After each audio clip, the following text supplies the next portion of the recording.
Mhosva yakaparika ndeyekuti inini baba nini vaindimanikidza kugara neni pabonde. Saka mhosva yachona ndeyekuti hanzi wakanonokerei kuripota kuti ndozviri kuitika mukurarama kwauri kuita. Welcome to Ideal Pavers, where we offer a wide range of landscaping bricks, including Big Hexagon, Domestic Interlock, Domestic Dogbone, Industrial Interlock, and Cement Bricks. For more info, contact us on our numbers provided or visit our offices today.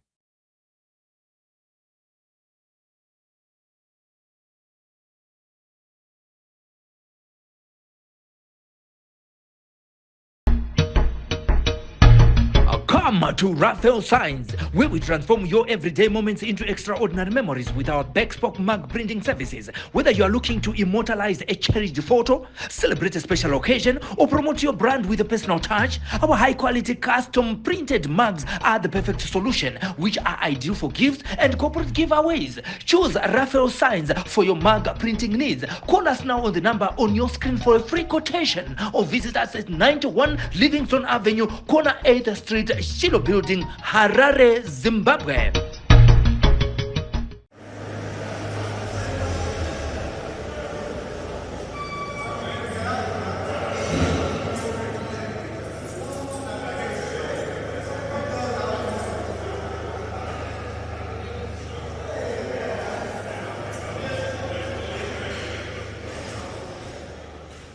Kukuchingamidzai kwatikuita panguva ino muri yeZimbabwe pano paSly Media TV. Zita rangu ndinoitwa Pelagia Okwamupurwa kana kuti Asokosina. Ndichikuchingamidzai muchirongwa chedu Home Away from Home, chirongwa chatinoya nacho mushure mekunge tasangana nevasungwa vakasiyana siyana muno muZimbabwe, vangava varume vangava vakadzi, tichitaura navo kuti tinzwe kuti imhosva ipi yakaparika uyezve nemararamiro avo avari kuita vari muusungwa.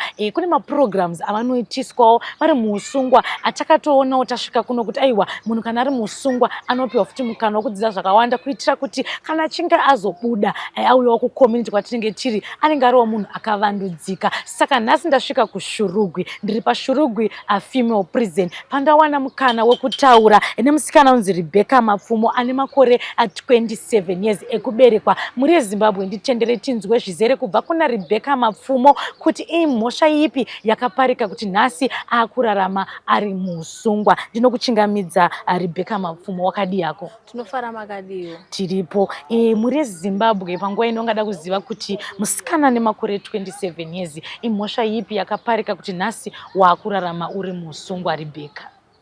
Tinotenda. Mhosva yakaparika ndeyekuti inini baba nini vaindimanikidza kugara neni pabonde. Saka mhosva yachona ndeyekuti hanzi wakanonokerei kuripota kuti ndozviri kuitika mukurarama kwauri kuita. Alright, ndoyanga iri mhosva yako. Toda kunyatsonzwa zvizere kuti ipo pacho pawati bamunini vaikumanikidza kusangana newe pabonde, toda kunyatsonzwa zvizere kuti zvaiitika sei? Bamunini vainditi ndivigirewo mvura kushopu kwangu. Ndaivavigira mvura, ndopuwa maplates ndosuka. Pakudzosera maplates mukati, vaibva vavhara madhoo mairi uku neuku. Ndasara ndava pakati pakamanikana, hapachina kwekutizira. Saka ndopavaitora napo advantage yokuti vadi vandibate pabonde. Vakubate pabonde. Zvinhu izvi zvakaitika mugore ripi? Zvinhu izvi zvakaitika muna 2019 kutanga kwacho ndobva zvakaitika. Kuzosvika pakuti nyaya ichibuda iyi vanga vakubata kakawanda sei baba munina? Baba munini kundibata vakandibata katatu. Nyaya iyi kuzobuda kwayo yakabuda gore rapera. Vachitaiti vaingotaura neni pafoni. Vachitaura neni pafoni vaiwanza kutumira airtime. Kana ndanyarara zviya pafoni ndisina airtime, vonditi airtime yotaura neni nehama taurana nabhudhi. Vanditumira airtime, mukadzi wavo akazosvika pakubatikana. Akati sei muchitumira mwana airtime ndisina. Ndo zvakaita kuti anyanye kuva nehasha zhinji dzekuti adi asimudze nyaya iyi. Vakandidzosa ndikadzoka kumurume kwandanga ndakaroorwa. Ndo zvakati ndo nyaya yakatondidzosa. Ndadzoka kumurume tikazotanga kuita kumatare emukati mumisha. Kumatare vakanga vanzi vanofanira kuripa nokuti vakakanganisira mukoma wavo. Vanzi vanoripa, ndo pakazomuswa nyaya iyi nemapurisa. Ndobva tatanga kuifambira zvekare. Taifambira ndakasvika pakuzoya kukoti, ndakauya kukoti musi wa13 December gore rapera, ndokubva ndapuwa mutongo wangu wegore. Ndichiuya pano pajere ndakabvisirwa mwedzi yangu 4 ndokusara ne8 months. Pa8 months ndasevha kusvika ndiri kubuda muna August musi wa10. Alright. Zvese zvichiitika izvi nababa munini, iwewe Rebecca waiva nemakore mangani? Ndatodarika zvangu kuma18 ndau kuzvi20. Kuma20? Iwo tikada kungoti bvunze mubvunzo unenge wakatidzikei mbijana. Iwo pakubatwa nababa munini wanga wakambosangana here nemumwe murume wati baba munini ndo wakatanga kutongorara newe? Baba munini ndo vakatanga kurara newe. Wakatanga kurara newe? Iwo pavairara newe waiti chii chikuitika? Ini hangu ndaiti semunhu anga asati ambosangana nazvo, ndaingoti chii, kuda mukurarama zvinoita dzimweni dzenguva munhu pamwe njere dzinenge dzatovhaisi vhesa, saka unenge usina zvizhinji zvaunenge uchanyanya kufunga nezvazvo. Asi ini mukati mekurarama chaiko chaiko wekuchataurira nekuti nhunha dzangu ndandisisina, nokuti sezvo mai vangu vakavashayika, mai vangu ndo yanga iri shamwari yangu chaiyo yandaitaura nayo nyaya dzangu zhinji. Saka pasina kuti ndichaudza nyaya idzi. Since sister vangu vanga vachigara kure, hapana magadzirisiro vanga vachikwanisa kuzviita. Alright. Ivo baba munini vaimbokutyikitidzira here kuti even panga pasinawo kutaura but kuti ungozvitaurira umwe munhu, vaikutyikitidzira here? Vaindityikitidzira. Vaikutyikitidzira vachiti chii? Rimwe zuva vakatondibuditsira banga. Alright. Nda kunyatsonzwa ipapo vakabuditsa banga zvaita sei? Vakazviita sei kuti vabuditse banga iro? Musi wokutotanga chaiwo wavandibata. Vakati kana ukangobuda muno ukanozvitaura kumba, banga iri au ndinokuuraya. Alright. Tanzwa kuti iwewo wakazoenda nyaya yakazofambirwa iyi nemapurisa ndizvo? Kusvika waenda kukoti. Iwewo uchisvika mukoti, wakanzwa sei uchinzwa kuti uri kutoonekwa une mhosva asi iwewe ndiwo waitadzirwa makoresa? Zvakandirwadza panguva iyoyo yandairi mukoti, zvakandibata. Ndikasvika pakuyeredza musodzi nokuti mwana wangu anga achiri mudiki. Ndikati mwana wangu unokurira mujere here? Ndochekutanga chandakazvibvunza mukati memwoyo wangu. Ndikati asi Mwari vane chinango, Mwari vanozwa zvavazviitira, rega ndiende ndinogara kujere, ndichasvika mwaka wokuti ndichabuda. Ndakasvika kuno kujere madhezi okutanga chero kudya chaiko sadza rairamba kupinda, nekuti ndainga ndisina kujaira nzvimbo inoyi. Asi nekufamba kwenguva uzongozviudza kuti aiwa vanganiko vakapinda mumajere vakabuda. Saka neniwo ndichabuda. Ndokubva ndashingirira kusvika pari nhasi. Ndobva washingirira kusvika pari nhasi. Iwo musi wacho waiva nemumiririre? Ndanga ndisina. Alright. Mhosva iyi ichiitwa yese, ivo baba munini vakabatwa nemhosva here? Vaivapo pawaitongwa iyo kana zvakatongwa pawo wega? Taive muzuva rimwe iro ndozuva ratakatongwa ratakapuwa mutongo umwe chete. Alright. Baba munini vakatongwa nemutongo uyu? Takangopuwa mutongo umwe chete wegore iwoyo. Wegore iwoyo? Baba muniniwo vainzi vaita mhosva yekusataurawo? Mhosva yacho yakangofanana. Yakangofanana. Nokuti hanzi mhosva yenyu iri kunzi makaita mhosva yekuti makarara mese hama nehama, ndo mhosva yatakabatwa nayo. Kuti makarara mese hama nehama, hanzi hazvibvumirwi mutemo. Alright. Iwo wakapiwa here mukana wokutaurawo kune vakuru vanotaura nedzimhosva kuti inini munhu aindimanikidza ndaisada kurara naye? Zvese izvi ndakataura, asi ivo vakati ungadei wakawana hwani wokungoudza, kungotaurira kuti zvazodai, kuitira kuti kana zvazosvika apa munhu uya kuti ndakamboudzwa. Saka ini handisina wanda ndakaudza. Nekuda kwokuti waitya banga riya? Alright. Tanzwa nyaya yako inyaya inosiririsa. Pane pawatitsanangura kuti wakapiwa mutongo wegore ndizvozvo. Saka muno makazopinda rini? Muno musi watangobva ndakatobva kukoti musi wa13 ndo musi wandatouya 13 July kana kuti June? Ndakauya 13 December. 13 December last year. Pana ndakunzwisa ipapo wakauya last year. Saka pauri kubuda rina? Ndobuda musi wa10 August. 10 August. Alright. Rebecca, nyaya yacho yakaoma svisho. Ndofunga tida kumbota tichida kunzwisisa. Pawangotaura ko muchidimbu chipfuura kuti inini ndakashayiwa kutaura nekuti amai wandaiva shamwari yangu anga asisipo. Sisi vangu vanga vasiri pedyo neni. Tingada kumbozivawo kuti iwewo Rebecca Mapfumo uchikura upenyu hwako wanga uri upenyu hwanga wakamira sei? Kukura kwangu kwakati netsei. Kubva ndiri mudiki chaiko upenyu hwangu waishupa. Nokuti zvezvi pandiri panapa side rimwe rangu side ratoshandi zvakanaka.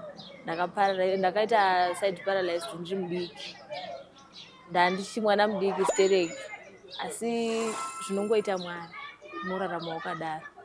Ndakararama kusvika pari ndakangodaro side rangu risingashandi. Asi baba wangu wanga wasachaende kubasa nokuti vanga vakura. Zvimwe chete zvinamai vangu wanga wasachaende kubasa, saka upenyu hwandakazokura ndinawo wanga uchirwadza. Sinzi vanabudhi vangu wanga vari kure. Zvazvichiti apo neapo unombotwasuka, asi upenyu hwandakararama ini wakati remei nokuti mai vangu nababa vangu wanga vakura. Vanga vakura. Saka baba munini wakazonogara nawo rini? Kugara nawo kuti nikuti apa atazoona kuti wanga kugara nababa munini pavai kuti uya uchisuka ndiro pa na 2019. Kuita kuti baba namai vanga vazoshayika kana kuti vanga variko? Baba variko, mai ndo vakashayika. Saka pazvese izvi baba vakati chii? Baba vangu ini vakati munun'una wangu akaresva nokuti mwana aiti ndiri kuenda kuna baba sezvo baba vandituma. Saka mwana ndingamupi mhosva ndinoipa kune munun'una wangu nokuti ndiye waikonzeresa zvese izvi. Dai baba vangu asingati mwana uya nemvura hazvaizomboitika. Tanzwa panepo wataura kuti iwewo wanga wakatozodzoka kubva kumba yako kumurume wako. Murume wako akazvigamuchira sei achinzwa kuti pane nyaya yakaita seiyoyi? Murume wangu inini kuzvigamuchira haana kuzvigamuchira nokuti matauriro aiita mainini pafoni ndo akaita kuti ndo akapa murume wangu hasha dzekuti ambonditi mboenda unogadzisa nyaya dzako. Vaiti mainini? Mainini vakataura zvakawanda, vakasvika pakundiudza kuti hanzi upenyu hwako ukaona hozorema, ukaona chaunowana usanditsvaga. Inini baba vangu chaivo kwatinobva kwaguti vanosikamwa nembiri yekuroya. Saka ndichazotoita zvikuru kudarikidza. Mashoko aitaurwa namainini? Mukadzi wababa munini? Pafoni? Alright. Pakaoma. Saka murume wako haana kuzvigamuchira? Murume wangu haana kuzvigamuchira. Kunyangwe izvezvi kubva zvandakasungwa chaiko, haana kana zuva rimwe rakambouya pagedhi apa kuti auya kuzoona ake mwana. Haana kana zuva rimwe rakauya. Alright. Saka mwana uyu uri kugara naye muusungwa ndizvo? Ane makore mangani? Mwana akakwanisa gore musi wa4 July. Akasvitsa gore musi wa4 July. Alright. Tinoziva kuti pane mapurogiramu anoitwawo tiri muno mujeri. Tingadawo kuziva kuti saka iwewewo wakamirira kuti uzobuda pauri kubuda apa. Ndeipiwo purogiramu yawakatorawo kuti inini alright ndabvuma hangu ndatopinda muusungwa. Ndoda kuita hangu purogiramu kuti kana ndazobudawo ndinobudawo ndine zvandinge ndichigonawo. Inini purogiramu yandinoda pamapurogiramu ese ari muno mujeri, ndinoda purogiramu yekupfuya huku. Nokuti ndo purogiramu ndakaona yakatondinakira. Nokuti huku ndakaona kuti huku dzingashupa zvadzo, asi zvimwe ndinogona kuzvikunda. Zvimwe unogona kuzvikunda. Alright, takupa mukana Rebecca kuti utaure nemhuri yeZimbabwe apa uri kutaura nevateereri kuti kana une zvauri kuda kubatsirwa nazvo uri mukati meusungwa. Tanzwa kuti murume wako chaiye wati haana kumbobvira auya kuzokuona. Apa uri kurarama une mwana. Uchida kuti pane matambudziko ari kutosangana nawo already kuti une mwana muusungwa, hauna chekupa mwana kuti hakuna anoya. Saka taura nemhuri yeZimbabwe uvataurire zvauri kuda kubatsirwa nazvo uchiri muno wakamirira kubuda zvakare kana uchizenge wabuda rubatsiro rwauri kuda. Ndiri muno pari zvino chinhu chakanyanya kundikoshera chandinoda kupfeka kwemwana nokuti nzvimbo inonotonhora stereki. Pamwe pari zvino muri kura denga rakadai so mangwana kunogona kunga kuchitonaya. Kupfeka kwemwana kunoita kushoma kana madheza kunenge kuchinaya. Ndo chinhu chakanyanya kundikoshera ndiri muno. Then ndazobuda ndinodawo chinhu chekuti ndiwane kutangisa upenyu hwandiri kunorarama ndabuda muno mujeri. Ndinodawo kutangirwa kaproject kandiri kuda kunoita ndabuda mujeri. Ndekapi kaproject kacho? Project rangu ndiri kuda kuenda project yekupfuya huku. Kuda kupfuya huko? Alright, ndo zvauri kubatsirwa nazvo? Alright, ko mashoko aungada kusiya iwewe kumhuri yekwako, kuna baba, rege tichange nekuna baba vako nokuti ndo vachiripo. Kuna baba vangu kutokumbira kuti ndinoziva kuti ndakatadza. Saka baba vangu ngavachindikanganwirawo vandiregerere. Vagozonditambira mumusha nokuti vakandirasa ndichasvika pakufunga zvakawanda kuti ndaraswa nababa ndakura ndozovei. Saka ndinokumbira kuti baba vangu vandiregerere. Alright, tinotenda. Ko kune murume wako? Kumurume wangu ndingakumbira hangu asi ini ndatova nebundu pamunhu. Nebundu rei? Bundu rokusauya hake kuona mwana wake. Nokuti ndo bundu guru randinaro. Ina hangu handina basa asi mwana wake. Mwana wake akakosha stereki. Nokuti iye ramangwana remwana kana mwana iye azokura anobatsira iye abatsirei. Anoregere kubatsira? Kwandiri kashoma. Nokuti once mwana akangokura anobva aenda kumba kwawo. Chero akakurira kwedu kumusha achingokura kwangwera wamuratidza dzinza rokwake handichina mwana unotamika kuenda kumba kwawo. Saka ipapo handikwanisi. Pane mashoko wambotaura akataurwa namai naye? Anondiremera. Kutomataura kudai ndoenda kutonzwa misodzi yangu ichizara mumaziso. Nokuti ndiri mwana mudiki ende mwana wangu wachiri kudawo munhu anowarera. Handizozivi kuti zvinozosvika nepi pamashoko avo iwayo. Pamwe zvichapinda sepekutaura kwavakaita. Mwana wangu wozoshayiwa kuti mai vakaenda nepi. Vachiri kuda muchengeti vana vangu. Vana vangu asi vakawanda ndambonzwa. Muno ndine one. Alright. Umwe one akasara kumba. Umwe akasara kumba? Akasara nemurume wako? Akasara nevakoma vamarume wangu. Alright, koma mama wako ndova nemwana? Vanombofona here vachikudza kuti mwana ari sei? Vana mai vanofona. Vanofona? Saka hapana akambouya kana vanongofonawo? Akauya ndisisi. Sisi ndo vanowanzouya nabhudhi ndo vanouya. Nezvauda kuvaudza here sisi nabhudha? Sisi vangu nabhudhi vangu ndinovada. Ivo vanondidawo. Mumatambudziko ese anondiwira vanondida zvakaoma kudaro. Saka ndinongoti vana baba vangu namai vangu rambai muine rudo irworwo. Alright, more blessing. Saka side rongo achiti rinoita sei? Iri arichatoshandi iri. Kungorimanikidza hangu kuti semunhu ndinofanira kushandisa maoko tu. But iro pache zvaro haritorina power. Harina power. Left side rangu ndo ratova nepower. Alright, ukangu paralyze uri mudiki ndizvo ka? Alright, akusvika pakupendera chirongwa chedu Rebecca. Kana unewo mashoko ari pakadzikadzika pemwoyo wako waungada kutaura kumhuri yeZimbabwe, ndira kukupa mukana iwoyu. Zvida pamwe patataura pane zvimwe zvatasirira asi iwewo une zvauri kudawo kutaura, ndokupawo mukana wekuti utaure izvozvo panguva ino.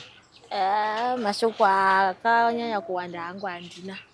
Asi kuti ndinondoti kune vari mumhuri yeZimbabwe, kune vari kusangana nematambudziko akaita sairi dambudziko, kasirai maenda kumapurisa nokuti zvinoda rubatsiro. Pasina rubatsiro zvinogona kukuwira zvirwere zvakawanda. Mukati mekusangana imomo zvirwere zvakawanda zvinouya zvinotapurirwana. Saka ndoti kumhuri yeZimbabwe endai kumapurisa kune vakasangana nematambudziko akaita seiwayo. Alright, Rebecca Mapfumo tinokutenda nekutitendera kutaura nesu. Tinovimba kuti pamazuva mashomanana asara ndizvo August ndopauri kubuda uchavowo nenguva yakanaka. Mhuri yeZimbabwe ndichidzoka kwamuri ndiye Rebecca Mapfumo, musikana ane makore 27 years, ari musungwa pano paShurugwi Female Prison.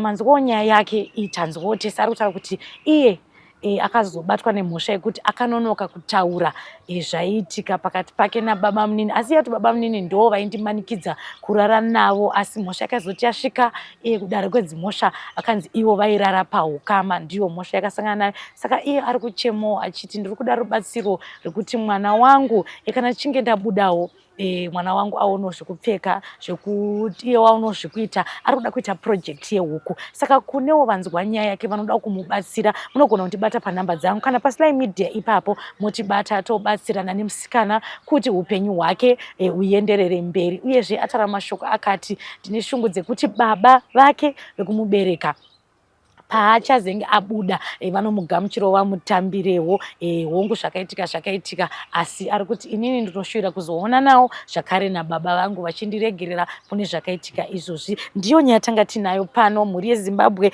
nyaya yaRebecca Mapfumo. Regai ndikutendei nekuona chirongwa kwamanga muchiita, chirongwa chedu Home Away From Home, chirongwa chatinoya nacho zuva nezuva. Nhasi ndanga ndiri kuShurugwi, paShurugwi Female Prison. Regai ndikutendei ndichiti mongosarawo zvakanaka, musakanganwe like, kufollowa nekusubscribe chirongwa ichochi, kana kushayananawo kana linki muchiratidza muchiudzawo vamwe kudzawo shamwari dzenyu nezveSly Media TV. Saka panguva ino regai nditende musikana behind the scenes anotiunzira chirongwa ichochi anonzi iye Tarumbidzwa Rudhenya, our Sly Media technical director ndiye atiunzira chirongwa. Regai timutende, rambai muchiona chirongwa ichochi. Regai ndichiti sarai zvakanaka, until we meet next time. Andini wenyu Sokostina. Welcome to Ideal Pavers, where we offer a wide range of landscaping bricks, including Big Hexagon,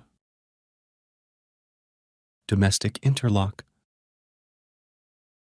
Domestic Dogbone, Industrial Interlock, and Cement Bricks. For more info, contact us on our numbers provided or visit our offices today.